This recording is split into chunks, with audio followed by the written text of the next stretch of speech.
네, 오늘도 무비 리뷰 시간인데 오늘 무비 리뷰 해드릴 작품은 이것도 일본 영화입니다. 감독은 그 컬트 그 거장이죠. 이제 컬트 적인 어떤 그 평가를 받고 있는 일본의 그 컬트 거장 스즈키 세이준의 게이트 오브 프레쉬. 그러니까 일본 제목을 하면 이제 니쿠타이 노몽 이렇게 됩니다. 스즈키 세이준이 굉장히 유명하고 그 문제작을 많이 만들었음에도 불구하고 썩 이제 개인적으로 저는 친숙하지 않았습니다.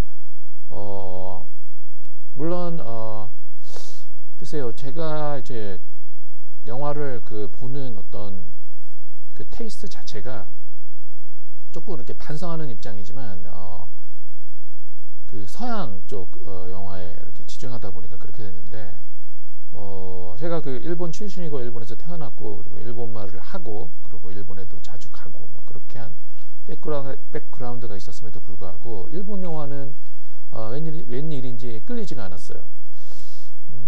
근데 이제 최근에 와서 이제 좀 봐야 되겠다 이렇게 보다 보니까 참 이렇게 놀라운 작품들이 많다라고 하는 것이거든요. 그래서 이제 스즈키 세이준 작품은 이제 뭐 이렇게 대표작이 굉장히 많지만 그 중에서도 이제 대표작을 할 수 있는 이제 1980년 작품은 세이고이 네로와이zen이라고 하는 작품이 있습니다. 이제 그거를 이 영화는 알고 있었어요. 뭐 잡지 이런 데에도 이렇게 많이 소개되고 이렇게 했길래 이제 알고 있었어요. 이 영화에 대해서. 그리고 이제 세이고이 네로와이zen 이 영화를 보고 싶다 이런 생각도 있었습니다. 보고 싶게 된 어떤 동기라고 하는 거는 많은 이 영화에 대한 그 자료 같은 것을 봐도 썩게 이 영화가 좋은 영화이긴 하지만 어떤 내용을 담은 영화인가라고 하는 것에 대한 이게 잘 설명된 어떤 그 문장을 찾을 수가 없었습니다. 그러면은 결국은 이제 직접 볼 수밖에 없는데 이제 그 다음 스텝은 그래서 이제 봐야 되겠다라는 생각을 가지고 있어도 그렇게 보지를 못했는데 유튜브에서 가끔가다 이게 뭐 카피라이트 뭐 이렇게 법에 이렇게 저촉이 되는지는 잘 모르겠지만 가끔가다 이제 좋은 영화도 올려지곤 하거든요. 그래서 이제 뭐 좀 이렇게 뭐 그런 바이올레이션 그런 것을 이제 경고를 받았을 경우 그런 것이 싹 돌아가고 뭐 그런 것들이 있는데 제가 이제 기억하는 2008년 정도 알고 8년은 아니고 2009년 저기 한 여름에서 겨울 2009년 여름에서 겨울 사이쯤 어느 시점인가 되는 것 같아요. 그때 이제 유튜브에 찾아보니까 이제 세이고이 네로와이zen 이게 올려져 있더라고요. 이렇게 잘라서지만 이렇게 올려져 있더라고요. 그래서 이제 뭐 큰 화면으로 이제 크게 확대해서는 안 봤고 이렇게 썩 좋은 것 같지 않아서 화면 그레이드가 좋은 것 같지 않아서 이제 작은 화면으로 봤는데 굉장히 충격을 받고 하나의 제가 정말로 이제 일본 영화 어떤 영화 좀 보고 싶은데 좀 추천해달라고 했을 때 이제 추천하고 싶은 그런 영화 중에 하나가 됐습니다. 이거는 제가 무비 리뷰를 하기 전에 이제 본 영화이기 때문에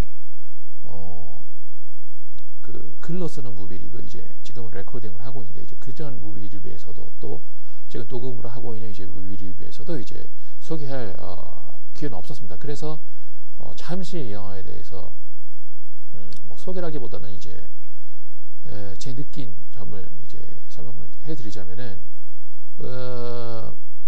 이 영화는 아트무비 어떤 의미에서는 아트무비예요.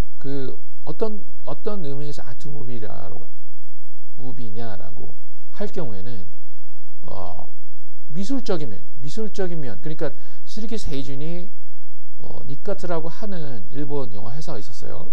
니카츠는 어떻게 보면 상업 영화를 만드는 그런 쪽의 이제 회사였는데, 그런 쪽에 그 속해 있는 어떻게 보면은 이제 고용 감독 출신입니다. 고용 감독 출신이라서 이 고용 감독이라고 하면은 사실 그 가장 중요한 거는 뭐냐면은 그 예산이라고 하는 걸 확실히 지키고, 그 어떤 영화를 만들어라라고 하는 어떤 회사의 방침을 따르고, 그리고 그렇게 만들어진 작품 자체가 흥행적으로 최소한 좀 성공을 해야 되거든요. 그렇게 되지 않고는 이제 고용 감독이 될 수가 없는데, 이제 그런 감독으로 시작됐어요. 그래서 이제 뿌리는 이제 쓰기세준에 관심을 갖다 보니까 이제 유튜브라든지 이제 이 육체 Get the Fresh 여기 서플리멘트 매트리얼에도 이제 쓰기세준 이제 그 인터뷰가 있었어요. 그 인터뷰에서 이제 그 대답하는 거 봐도 그 근본은 이 사람은 자기 자신을 어떻게 생각하고 있냐면 이제 이 고용 감독이다. 자기는 어떤 목적에 따라서는 이런 영화도 만들 수 있고 저런 영화도 만들 수 있는 그런 고용 감독이다라고 하는 그 근본적인 자기의 정체성을 가지고 있는. 그래서 가끔 가다가 이제 해외에서 워낙 이 사람이 이제 컬트 피겨로서 이제 유명해지다 보니까 여러 가지 그 뭐 프랑스라든지 그 많은 좀 이렇게 그 영화 이렇게 평론가라든지 현학적인 그런 사람들이 이 사람을 어떤 아트 무비의 거장으로서 대우를 한 다음에 그 질문을 그런 식으로 던질 때가 있어요. 어떤 무의식을 가지고 이런 장면을 만들었느냐, 어떤 생각을 가지고 만들었느냐, 뭐 이렇게 뭐 이상으로 생각하는 영화의 아름다움이란 무엇이냐. 그런 얘기를 했을 때 이 사람은 좀 이렇게 그런 거를 이렇게 시니컬하게 받아들이면서 대답하는 좀 경향이 있습니다. 그런 속에 이 사람이 얘기하고 싶은 그 본뜻은 뭐냐면 자기는 그런 걸 크게 생각한 적은 없다. 이런 거거든요. 그러니까 무슨 얘기냐면은 예술 작품을 자기가 만들어야 되겠다. 어떤 프로젝트에서. 그러면 그렇게도 만들 수 있고, 그리고 예를 들어서 B급 영화, 뭐 섹스, 고어가 많은 지금 육체의 문처럼 섹스랑 고어 뭐 이런 식으로 거를 이제 함축이 된 이제 B급 익스플로이테이션 무비를 만들어서 사람의 흥미를 끈 다음에 흥에 맞춰달라라고 얘기를 하면 그런 영화도 만들 수 있다. 뭐 그런 감독이거든요, 이 사람이. 그래서 쯔거네르 와이젠 이거는 이제 예술 영화인데 제가 왜 그런 얘기를 하냐면은 그렇게 이제 자기가 이렇게 변신 가능한 고용 감독이라고 하는 것을 이제 주장을 함에도 불구하고 이 사람이 확실하게 그 영화에 이거는 있어야 되겠다라고 하는 부분이 있어요. 그건 내가 왜 아냐면은 뭐 이렇게 이 사람 영화를 다 본 게 아니라 지금까지 2개밖에 못 봤거든요. 근데 이제 그걸 봤어요. 그 인터뷰 이렇게 서플리멘트 매트리얼 인터뷰를 보니까 이 사람이 얘기하는 건 뭐냐면 영화를 잘 찍으려면은 미술이 확실해야 된다 그런 얘기를 하더라고요. 그러니까 삼영화든 오락잠이든 전쟁 영화든 섹스 영화든 무슨 이렇게 잔인한 뭐 이렇게 영화든 이 영화의 질을 높이고 볼만한 작품을 만들려고 하면은 시각적인 미술이라고 하는 것을 생각을 해야 된다라고 하는 거거든요. 그래서 이제 육체의 문에서도 굉장히 유명한 그 당시에 그 유명한 이 미술 감독을 고용을 해가지고 이 저예산 B급 영화의 기준으로 봐서는 상상도 못할 아름다운 이제 그 배경을 만들었습니다.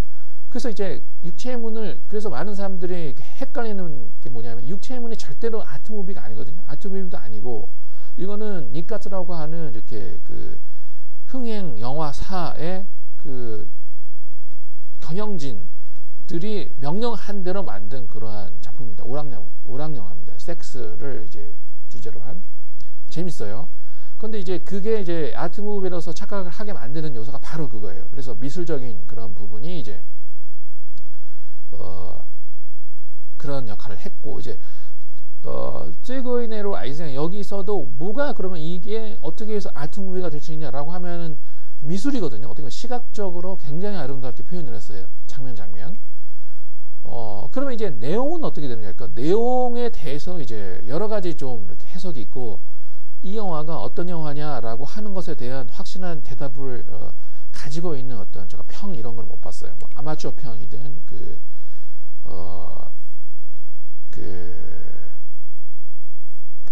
프로페셔널한 어떤 전문가의 평이든지 간에 근데 이제 한 번은 이제 대담을 봤거든요. 이제 그 대담 이렇게 쓰리세준 말고 그 상대방이 된 사람이 어떤 직업을 가지고 있는지 잘 몰라요. 근데 그 사람들 이제 그냥 이렇게 뭐 기자 이런 건 아닌 것 같고 뭔가 이렇게 하는 사람인가 뭐 이렇게 소설가인지 이렇게 모르겠어요.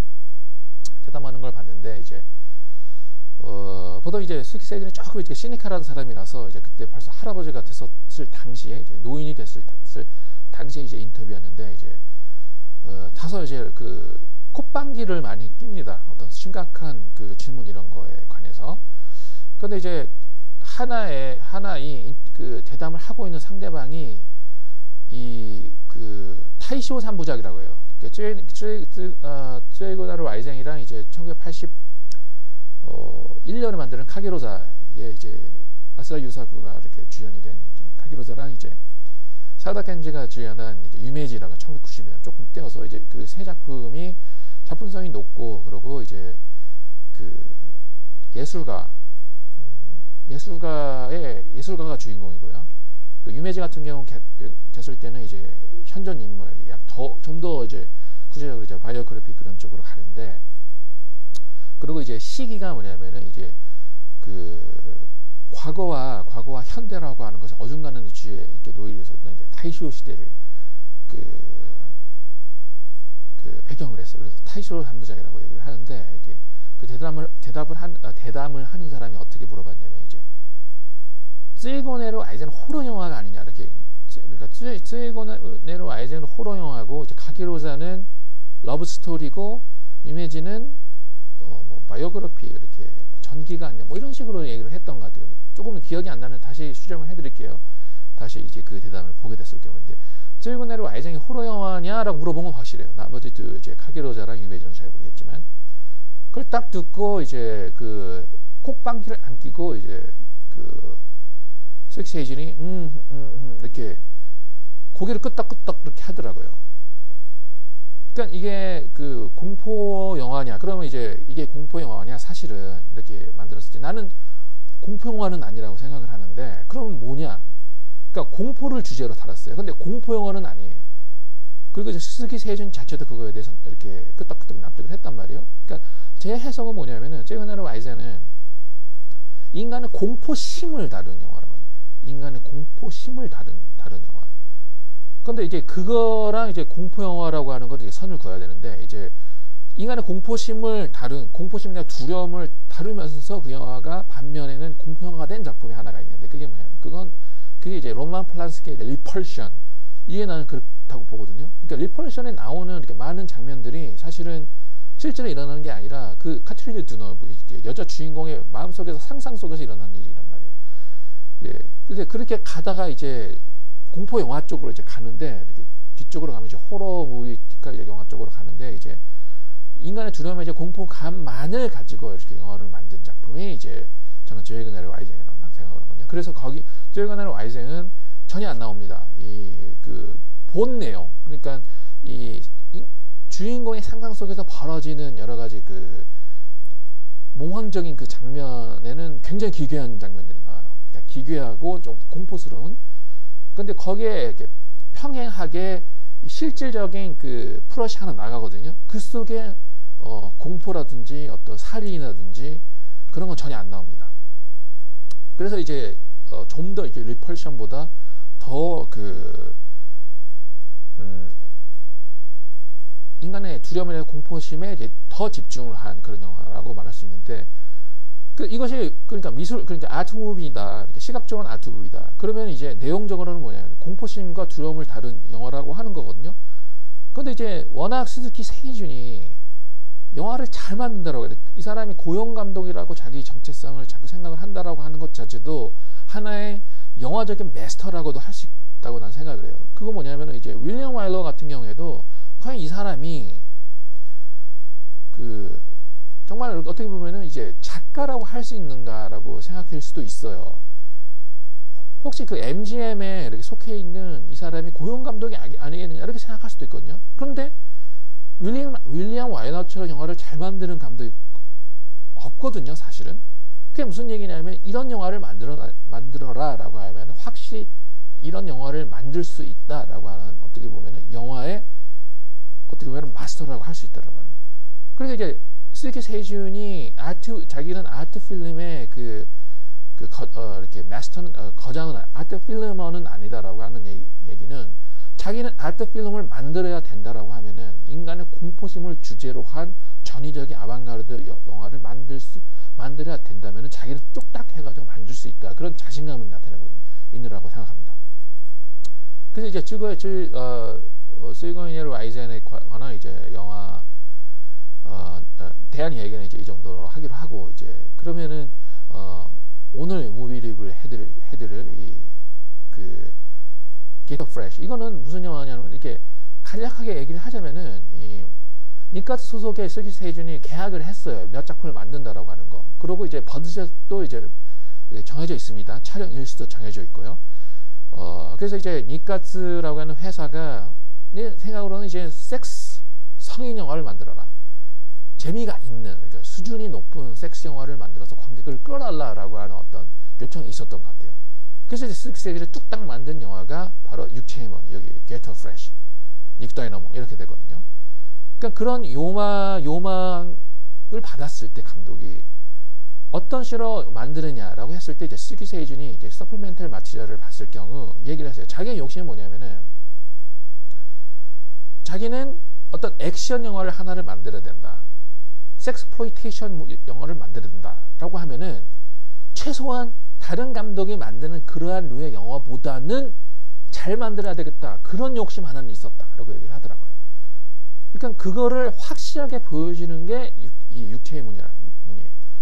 그러니까 스토리는 어떤 그 소설에 관한 어떤 그 소설을 영화로 한 작품이라고 얘기를 하는데 사실은 그런 소설을 영화화해서 그 소설을 더 시각적으로 잘 이해를 시켜서 그리고 수준 높은 관계를 불러들여서 뭐 그런 고상한 건 절대 아니에요. 이거는 1964년에 이제 익스플로이테이션이라든지 뭐 블랙테이션이라든지 섹스플로이테이션 무비라고 하는 어떤 영화의 장르가 있었는지는 모르겠어요. 왜냐하면 1964년 작품이거든요. 굉장히 옛날 작품이에요. 근데 이거는 오락 작품입니다. 확실히 오락 작품이고요. 그리고 표방하는 게 섹스란 고예요. 그런 장면이 좀 이렇게 중간에 그 소를 그러니까 해체를 하는 장면이 나와요. 이렇게 소를 잡는 장면이 나오거든요. 그런 것도 이제 사람 호기심을 자극하지 않습니까? 그런 소를 죽이는 장면이 나오고 뭐 그런 것도 뭐 어떻게 뭐 살을 발라내요. 그런 장면 저는 머리를 돌렸는데 그런 장면도 나와요. 그리고 계속 그 예쁜 여자 서너 명이 나온 다음에 계속 그 여자의 벗은 모습이라든지 섹시한 뭐 그런 걸 그래서 이제 관객을 확실히 끄는 그런 영화입니다. 근데 이것이 그냥 그렇게 잊혀져 가는 그런 한낱 오락녀에 그치지 않았다라고 하는 거는 뭐냐면은 확실하게 스즈키 세이준이라고 하는 영화가 우리의 상상을 뛰어넘을 정도로 잘 만들었어요. 그런 영화를. 그게 상상을 뛰어넘는 거예요. 그러니까 스즈키 세이준이 말한 얘기랑 우리가 이 영화를 봐서 느끼는 그 감상 느낌이랑 거의 매치가 된다라고 하는 얘기거든요. 이렇게까지 잘 만들 필요가 있을까라고 할 정도로 너무너무 잘 만들었어요. 그러니까 그 잘 만들었다라고 하는 건 뭐냐면은 이 하나의 이제 섹스플로이테이션 무비를 한 단계 높였어요. 그러니까 시각적인 미적인 부분에서 잘 만들었고요. 그리고 너무너무 재밌어요. 영화가 미국에서도 이제 1970년대라든지 60년대 후반이 되면은 이제 뭐 이렇게 라스메이어라든지 로저 코먼이라든지 섹스랑 바이올런스가 나오는 이제 엑스플로이테이션 부분이 굉장히 많이 나왔거든요. 저예산 영화죠. 저예산 영화지만 저예산이면서도 관객을 끌어야 된다라고 했을 경우에는 섹스랑 바이올런스밖에 없거든요. 다른 의미에서. 뭐 예를 들어서 뭐 이렇게 실수를 하면 안 되잖아요. 돈이 그 정도로 들었으면은. 이제 그렇게 되는데 이제 그런 선을 이렇게 어떻게 보면은 그 노선이에요. 관객을 어떤 작전, 어떤 전략으로 해서 끌 것인가라고 했을 경우에는 전혀 그런 그 선을 넘지가 않습니다. 근데 이제 로저 컴에 만든 이제 무슨 라스웨어가 만든 뭐 그 정도만 해도 뭐 이렇게 수준급이 이제 B급 영화 이렇게 익스플로이테이션 무비가 나오는데 이제 나머지 영화들 보다 너무너무 잘 만들었다라고 하는 거는 역시 스즈키 세이준이 이렇게 마스터일 수밖에 없다라고 하는 얘기거든요. 그 연기도 훌륭하고 그 편집 뭐 이렇게 영화를 만드는 것이 그 예를 들어서 내가 니카스의 이제 그 중역이다 이런 영화를 만들어 달라 스즈키 세이준 한 번 이 정도 버드셋을 가지고 이 정도 영화를 만들었다라고 하면은 나는 10작품도 계약을 할 것 같아요. 예를 들어서 그 액션 영화의 시나리오가 나왔다 그러면 네, 수직기 세이준에게 맡겨야 되겠다. 이 영화는 액션 영화에 대한 시나리오가 나왔다 그러면 난 수직기 세이준에게 맡겨야 되겠다. 섹스가 예쁜 여자를 좀 이렇게 모델 같은 여자를 이렇게 모으다가 그런 영화를 만들어달라. 에로 영화를 만들어달라. 수즈키 세이준한테 맡길 것 같습니다. 그래서 이제 수즈키 세이준이 그 특급 이제 고용 감독이 됐습니다. 근데 이제 서서히 수즈키 세이준이 그 자기의 욕심이라고 하든지 그 시각적 상상력 이런 것을 발휘하고 싶다라는 욕심이 있었는지 잘 모르겠지만 이제 블랜드 투 킬이라고 이제 고로시노 후니라고 하는 마스터피스가 있거든요. 그걸 잠깐 못 봤어요. 이거를 이제 조만간 이제 보려고 하는데 그것을 만든 이후 이제 니카스에서 이제 그 해고를 해요. 이제 큰 이제 그 사건인데요. 어쨌든 간에 그 한번 그 영화를 그러니까 많은 사람들이 그 한국 사람들이 그 영화를 왜 한국에서 이렇게 좋은 작품이 많이 안 나왔느냐고 했을 때 자꾸 이렇게 내깅을 하는 것 같아요. 내깅. 그 내깅이 뭐냐면 돈이 없다라든지 무슨 뭐가 없다 뭐가 그렇게 얘기를 하는데 그 육체의 그 게이터 프레시 같은 경우 이렇게 보면은 굉장히 타이트한 버드젯으로 만들었다고 하더라고요. 그러니까 10일에 그러니까 그 퍼스트 프로덕션에 10일이 걸렸고요. 지금 위키피디아를 보고 있는데 촬영하는데 25일밖에 안 걸렸어요. 그러니까 프리프로덕션의 열흘. 그러니까 그 사전 작업에 영화 사전 작업에 10일. 그리고 이제 촬영을 하는데 고작 25일. 그리고 영화를 끝나고 편집이라든지 음악 작업이라든지 이런 거에 3일 걸렸다고 합니다. 그렇게 하고 이런 영화를 만들었다고 하는 거거든요. 그러니까 이 한 사람의 능력이라고 하는 것이 얼마나 크냐라고 하는 거지요. 그러니까 뭔가 여러 가지 그 재반 상황이 갖춰져야만 나는 어떤 걸 할 수 있다. 예술을 만들 수 있다. 뭐 이런 거는 어떻게 보면 변명일 수밖에 없고요. 좀 많은 그 영화를 만들고 싶다. 돈이 없다. 어떻게 했으면 좋겠느냐.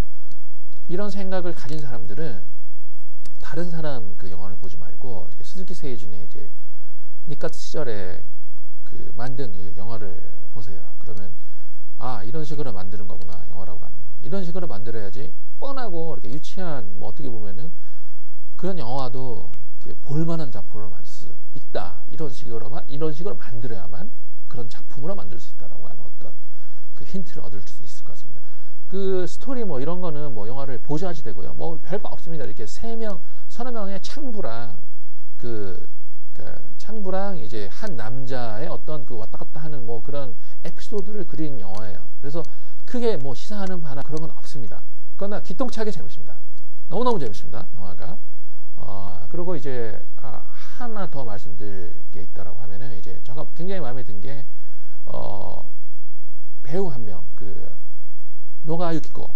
저는 너무 이렇게 한눈에 반했어요. 그리고 너무너무 연기를 잘하고 1964년에 나왔는데 이제 지금도 이제 많이 좀 이렇게 나이가 들었죠. 근데 여전히 이제 현역으로 활동을 하고 있고요. 이때는 이제 다 20살 된 이제 노가 유키를 볼 수 있는데 굉장히 동물적인 연기 그리고 행동 뭐 이런 걸 보고 있으면 흡사 이제 강혜정 성형하기 전에 이제 강혜정이랑 이제 매치가 되는 그런 느낌도 들었고요. 어쨌든 이 여배우의 연기가 이제 굉장히 돋보였던 작품이었던 것 같습니다. 네, 이 정도로 하겠습니다. 네